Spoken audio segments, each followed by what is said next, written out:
Okay, it's 7:30 on October 20th, 2025, and we're calling to order the Board of Health meeting. First, we'll approve the last meeting minutes. I have a motion to approve those. To approve. A second? Second. All right. Any opposed? All right, hearing none, the minutes carry. We'll move into our reports. Santina? Okay. So I am Santina Duranco. I'm currently the Acting Director of Health while Sans is on medical leave.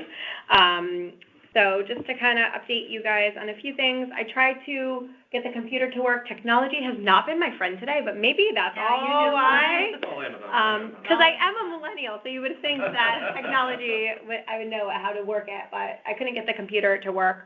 But I wanted to show you the graph that Sans usually shows about the influenza, RSV, COVID graph.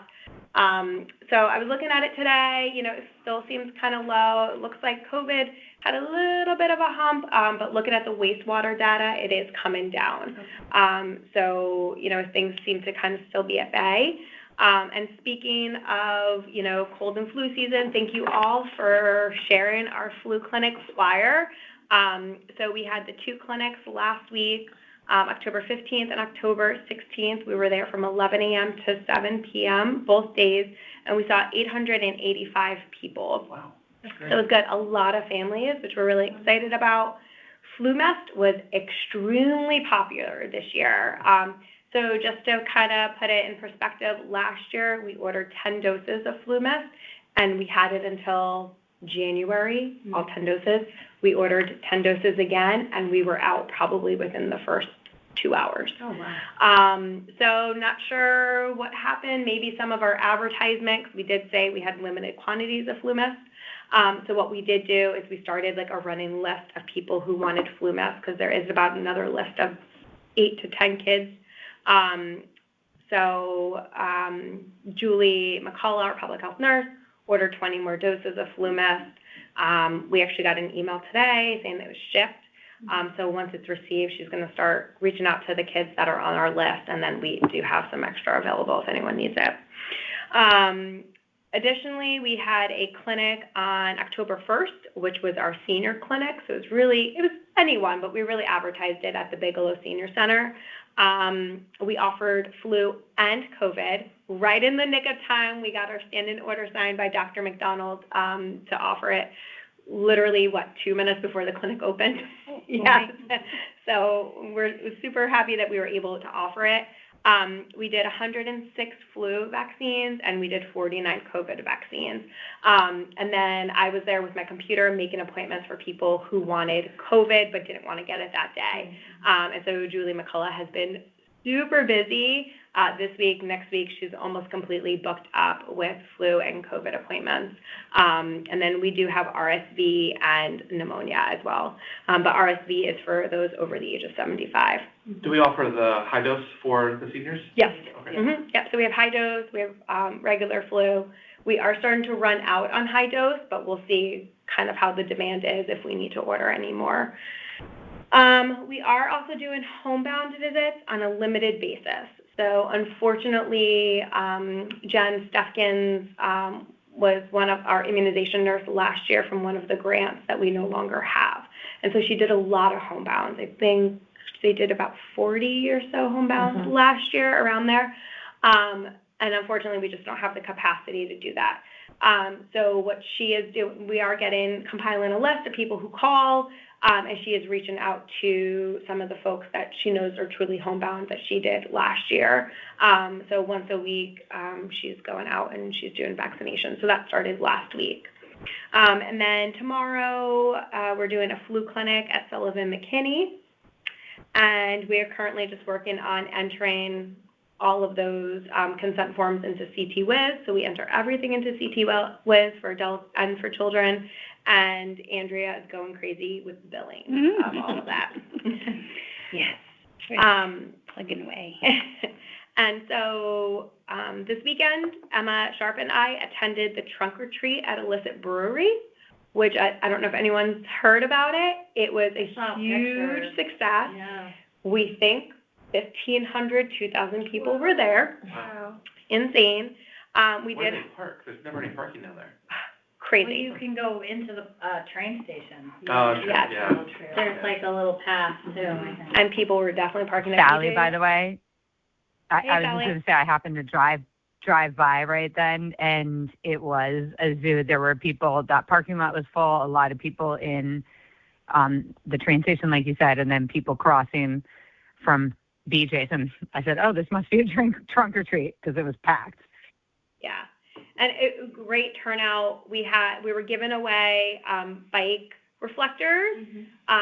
We were giving away, it's a bike safety coloring book with crayons and stickers, and then we had these wrist bike reflectors. You know, we're the health department, we can't give out candy, but we went through everything. Like in Emma's car, there was only empty boxes, and I think we ordered 750 of those reflectors. We had about 300 coloring books and about another 100 bike reflectors. So it was insane. But we also had a plaque with a QR code advertising our flu clinics and COVID, and we had a few people scanning the QR code saying, "Great, I didn't know you guys offered that," especially for COVID for kids, because we do have COVID for pediatrics. I think people are having a hard time finding that. So I'm glad that we were able to let people know that that is something we are able to offer. And so we had, about a dozen or so people scan the QR code to make appointments. So that was that. Tomorrow we're hosting an introduction to acupressure for arthritis and pain workshop with the Senior Center from 1 to 2 p.m. Our social media will be posting a lot about cold and flu season, the importance of washing your hands, as well as Fairfield Safe Streets Alliance has kind of come back from a hiatus. So we have been working a lot with developing some posts for them, and we'll be pushing that out on our social media as well. I mentioned this last time, but our annual report to the state is due December 5th.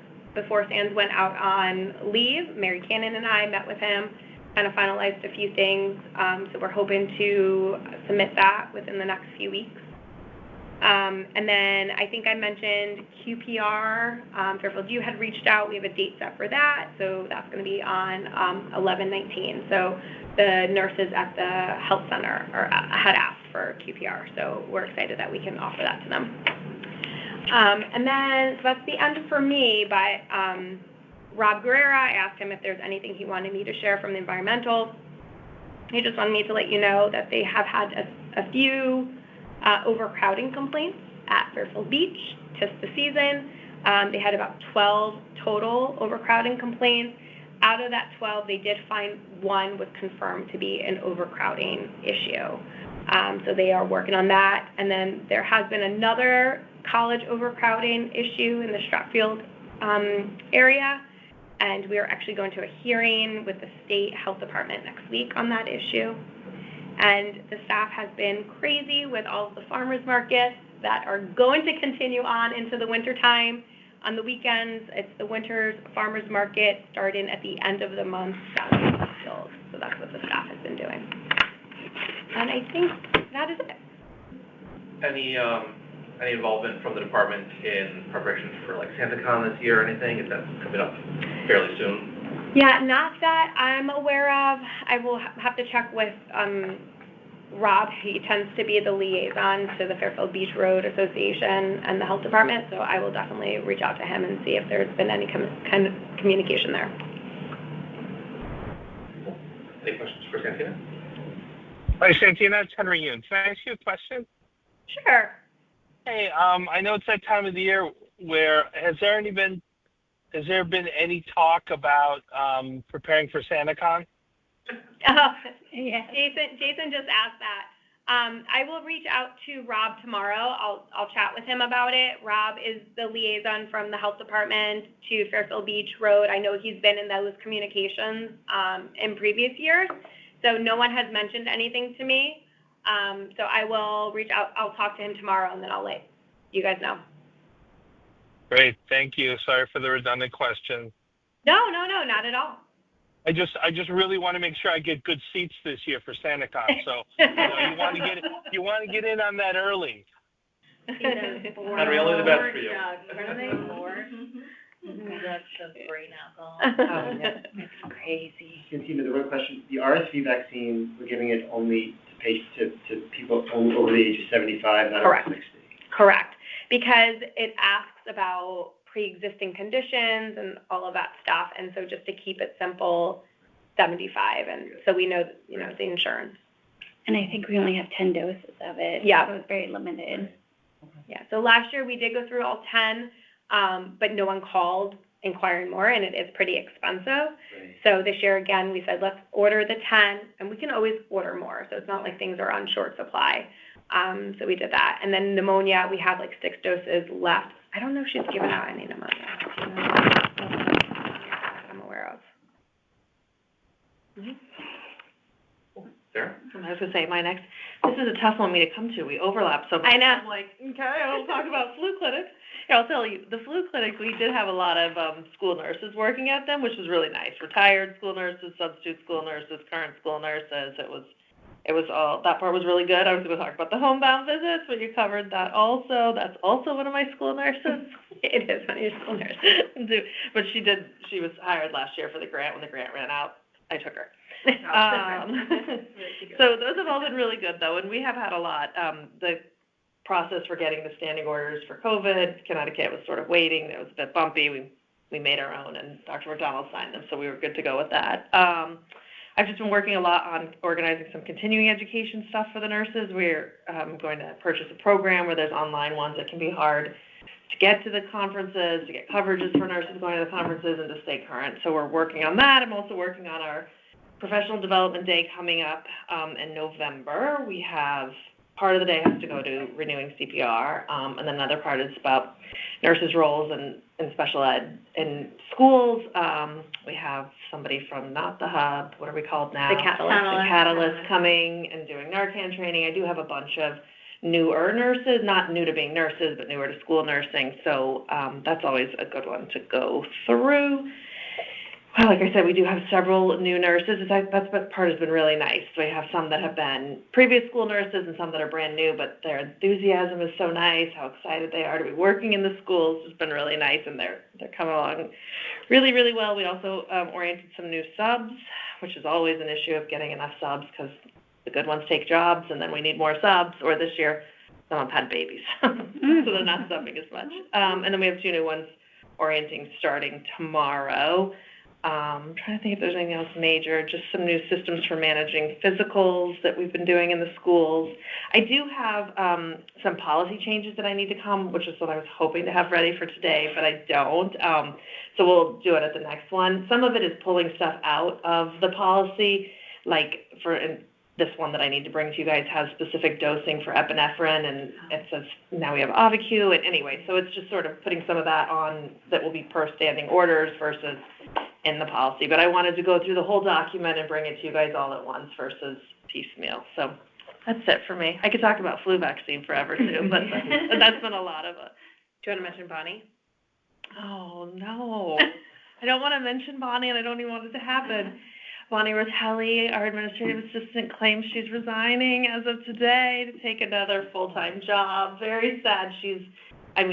There's what she does every day, but there's also how much, institutional knowledge she has. And you can ask her things, and she'll say, 6 years ago, and this, I'm going to miss her immensely, but wish her well. But if you know anyone. But if you know anybody, we're going to be hiring for her part-time. It's a lovely group of people. Yeah, part-time, Yeah, we're working back and forth with HR today to, it's like a part-time administrative assistant, sort of 9 to 1 or 10 to 2. good hours. Yeah, we were working just through the job description. There's nothing that fits it exactly because it's kind of unique, but I think we've got it mostly set. So hopefully tomorrow it'll be up and we can share happily. Mm-hmm. Yes. Sad though. Very sad. I think that's it. Sorry, short update. All right, any communications to anyone? None. Any old business? None. Any new business? None. Yeah, most efficient meeting ever. Yeah. 15 I have a motion minutes. for adjournment. All right. 15 minutes. Oh my God, yeah. Awesome. Oh, motion.